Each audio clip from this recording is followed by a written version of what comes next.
Nagtataka ka ba kung bakit ang ibang tao ay mabilis na nakakapasa at kumikita na ngayon sa YouTube? Samantala ang iba namang mga channel ay hanggang ngayon ay under review pa rin para sa program. Isa sa kailangan mong maintindihan ay ang tinatawag na copyright claim at copyright strike. Ano ba ang copyright claim? Nangyayari ito kapag gumamit ka ng isang musika o video na pagmamay-ari ng ibang tao at inilagay mo ang portion o bahagi nito sa iyong video. Nadedetect ng system ng YouTube ang ganitong bagay. At kapag nag-match ang isang parte ng iyong video sa video o music ng ibang tao, ay magkakaroon ka ng copyright claim.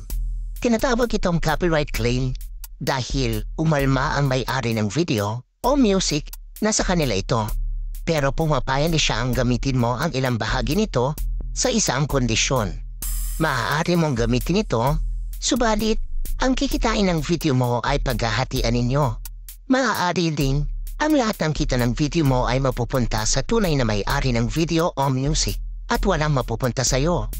Depende ito sa owner kung anong kondisyon ang pipiliin niya kapag nagkaroon ka ng copyright claim. Ayon sa kanila, kapag nagkaroon ka ng copyright claim sa iyong videos, hindi naman daw masyado maaapektuhan ang iyong channel. Mavo-view pa rin daw ito ng ibang tao at maaari ka pa rin daw ma-approve sa YouTube Partner Program.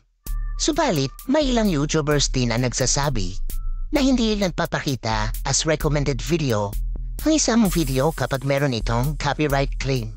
Ang ibig sabihin, kakaunti ang tsansa na makita ng ibang tao ang iyong video kapag meron itong copyright claim.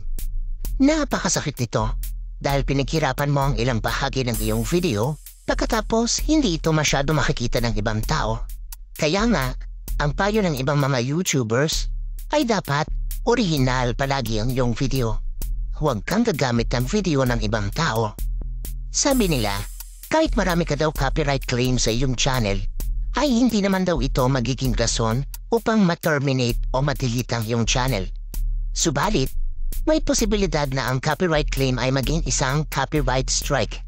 At ang bagay na ito ay mas seryoso na kinatatakutan ng mga YouTubers at dapat mong iwasan. Ano ba ang copyright strike? Ibang usapan ang copyright strike. Nangyayari ito kapag ginamit mo ang ilang bahagi ng video o music ng ibang tao at ayaw niyang pumayag na gamitin mo ito sa iyong video. Ang copyright strike ay isang matinding penalty sa iyong channel. Dahil kapag nagkaroon ka nito sa unang pagkakataon, kailangan mong sumali sa isang training program na ibibigay ng YouTube sa iyo tungkol sa copyright concerns at mandatory mo itong kailangan gawin. Ang programang ito ay naglalayon na matutunan mo ang guidelines at rules sa YouTube at matututunan mo ng lubos ang tungkol sa copyright concerns. Ayon sa YouTube, bibigyan ka lamang ng 2 pagkakataon na magkaroon ng copyright strike.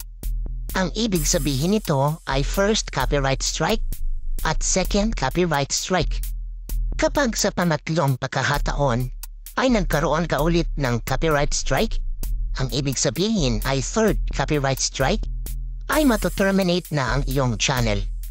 Ang iyong YouTube channel ay mawawala at buburahin ang lahat ng videos dito.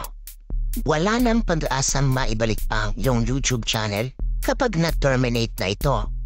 Nakakatakot ang ganitong pangyayari, kaya matinding pag-iingat ay kailangan sa pag-upload ng videos mo. Sa first offense o first copyright strike, hindi ka papayagang mag-upload ng bagong video sa iyong channel sa loob ng 1 linggo o 1 week. Pagkatapos ng 1 week, ay pwede ka na ulit mag-upload, subalit ang markang copyright strike ay mananatili sa iyong channel sa loob ng 90 araw o 90 days. Pagkalipas ng 90 days, mawawala na ang markang copyright strike at babalik na muli sa dating estado ang iyong channel. Kumbaga, malinis na muli ito at wala ng penalty. Pero kapag sa loob ng 90 days ay nakareceive ka na naman ng pangalawang copyright strike, ay mananatili na naman ang marka at maghihintay ka na naman ng panibagong 90 days bago maging malinis ang iyong channel. Kapag second strike ka na, hindi ka makakapag-upload ng bagong videos sa loob ng 2 linggo o 2 weeks.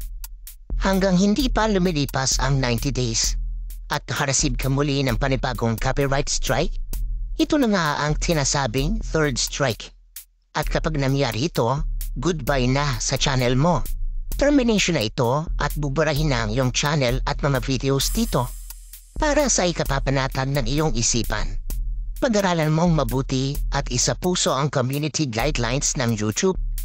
Nang sa gayon, ay mananatili ang iyong channel at patuloy kang kikita sa pamamagitan ng YouTube Partner Program. Walang kasiguruhan kung maaprubahan ang iyong channel kapag meron itong copyright claim. Ito rin ang dahilan kung bakit matagal ka ma-approve.